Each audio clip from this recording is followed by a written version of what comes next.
Hi, it's Michelle from My Purse Strings. This was sent to me and I'm really interested in trying it out. It's from Aculief. It's a 2-pack and it's an acupuncture system that you use on your hands and it's supposed to minimize headaches. Okay, so while I'm unboxing this, I'm gonna tell you when I was a kid and I would get headaches, my dad would go to certain points like trigger points, and one of them is the L14 right here, and you could push down and it really does help to reduce headaches.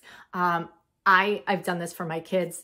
I'm a strong believer. It feels like it works for me. You're supposed to use it on your non-dominant hand. So for me, that is my left hand. So let's try this out. It comes in different sizes too. So definitely look at the sizing before you place your order. So you want to put it on. It's really where your finger and your thumb make a V. You will feel if it's in the right point. If it is too small, you can stretch it out a little bit beforehand. And so I can feel that this is right at the pressure point. It actually feels really good.